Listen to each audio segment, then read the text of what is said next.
சிறகடிக்க ஆசை சீரியல்ல நம்ம முத்துவும் செல்வமும் சேர்ந்து முதியோர் இல்லத்துக்கு போயிட்டு அங்க இருக்கிறவங்களுக்கெல்லாம் ட்ரெஸ் எடுத்து கொடுத்து பழமெல்லாம் கொடுத்து வந்து பாத்தீங்கன்னா எல்லா உதவியும் பண்ணிக்கிட்டு இருக்கிறாங்க. அதே முதியோர் இல்லத்துக்கு நம்ம மீனா பூ கொடுக்க வராங்க. மீனாவும் வந்து பாத்தீங்கன்னா பாதி விலைக்கு தான் பூவே கொடுக்குறாங்களாட்டுக்கு. எனக்கு வசதி இருந்தா நான் ஃப்ரீயாவே கொடுத்துருவேன் அப்படின்னு வேறையா மீனா பேசிக்கிட்டு இருக்கிறாங்க. பரவாயில்லம்மா, உன்னை மாதிரி இல்லாதவங்கலாம் வந்து பார்த்தீங்கன்னா இப்படி பண்ணுறதே பெரிய விஷயம்தான். இருக்கிறவங்க தான் காசே கொடுக்கறதில்ல அப்படிங்கிற மாதிரி சொல்லிக்கிட்டு இருக்கிறாங்க. உன்னைய மாதிரி தான் ஒரு தம்பி உள்ளார இருக்கிறவங்களுக்கெல்லாம் இலவசமாக துணிமணிலாம் எடுத்து கொடுத்துக்கிட்டு இருக்கு அப்படின்னு சொல்லிக்கிட்டு இருக்கும்போது யாரா அது அப்படின்னு போய் மீனா பார்த்தா அங்கே நம்ம முத்துவும் செல்வமும் தான் இதெல்லாம் பண்ணிக்கிட்டு இருக்கிறாப்புல. அங்கே இருக்கிறவங்களுக்கு எல்லாம் கொடுத்துட்டு என் மனைவிக்கு ஒரு முக்கியமான ஆப்ரேஷன் நாளைக்கு நடக்க போகுது, அது நல்லபடியாக நடக்கணும் அப்படின்னு சொல்லி நீங்கள் எல்லாமே சாமிக்கிட்ட வேண்டிக்கிங்க அப்படின்னு முத்து அங்கே இருக்கிற பெரியவங்க கிட்டலாம் கேட்டுக்கிட்டு இருக்கிறாப்புல. அவங்களும் கண்டிப்பாக உன் மனைவிக்கு எதுவும் ஆகாதுப்பா அப்படின்னு சொல்லிக்கிட்டு இருக்கிறாங்க. இதை கேட்டுட்டு மீனா அதே இடத்துலயே ரொம்ப ஃபீல் பண்ண ஆரம்பிச்சிடுறாங்க. நம்ம முத்துவும் மீனாவை பார்த்துடுறாங்க. என்னங்க இப்படிலாம் பண்ணிக்கிட்டு இருக்கீங்க அப்படின்னு சொல்லி நம்ம முத்துக்கிட்ட ஃபீல் பண்ணி அழுதுகிட்டு இருக்கிறாங்க. ஸோ இது முடிஞ்சதுக்கு அப்புறம் இங்கே வீட்டில் காமிக்கிறாங்க. நம்ம முத்து மீனா உட்காந்துருக்குறாங்க. மீனா ரொம்ப சோர்வாக உட்காந்துருக்குறாங்க.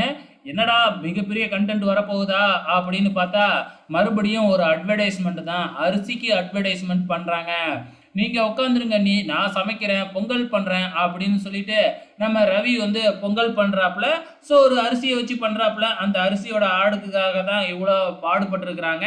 ஸோ இது கொஞ்சம் நேரம் ஓட்டிடுறாங்க. அதுக்கப்புறம் என்ன, நம்ம சீதா கராத்தே கிளாஸில் இப்போ ட்ரைனிங் எடுத்துக்கிட்டு இருக்கிறாங்க.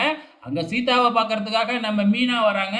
மீனாவும் சீதாவும் பேசிக்கிட்டு இருக்கும் பொழுதே அங்கே நம்ம அருண் இன்னொரு போலீஸோடு அங்கே வந்து நிற்கிறாங்க. ஸோ இந்த கிளாஸ் தானே அப்படின்னு பேசிட்டு அந்த கிளாஸ்க்குள்ளே வராங்க. உடனே மீனாவும் சீதாவும் போய் ஒளிஞ்சிக்கிறாங்க. ஸோ அருண் அங்கே எதுக்காக வந்திருக்கிறாப்ல அப்படின்னு பார்த்தீங்கன்னா பக்கத்துலேயே ஒரு ஸ்கூல் இருக்காட்டுக்கு. ஸோ இங்கே கிளாஸ்க்கு வர்றவங்கலாம் வண்டியை பாதையிலேயே நிப்பாட்டிடுறாங்க. இதனால் ஸ்கூல் விடும் போது டிராஃபிக் ஆகிடுது. அதனால் வண்டியை ஒழுங்காக நிப்பாட்ட சொல்லுங்க அப்படின்னு சொல்லிக்கிட்டு இருக்கிறாப்புல. அதுக்காக உங்கள் ஸ்டூடெண்ட்ஸ்லேயே ஒரு 3 பேர் அந்த டைமில் டிராஃபிக்கை கிளியர் பண்ணுறதுக்காக நீங்களே செலக்ட் பண்ணி அனுப்புங்க அப்படின்னு உடனே நீங்களே செலக்ட் பண்ணிக்கிங்க சார் அப்படின்னு அவரும் சொல்கிறாப்புல.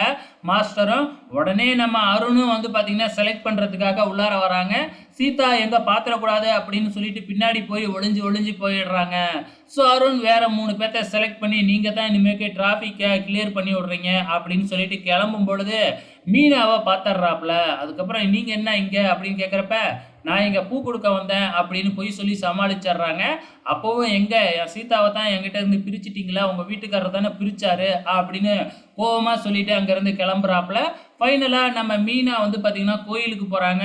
அங்கே போனால் அங்கேயும் நம்ம முத்து வேண்டுதல் பண்ணிக்கிட்டு இருக்கிறாப்புல. இதோட இன்னி எபிசோடு முடிஞ்சிடுச்சு. வெயிட் பண்ணி பார்க்கலாம் அப்கமிங்கில் என்ன நடக்க போகுதுன்னு.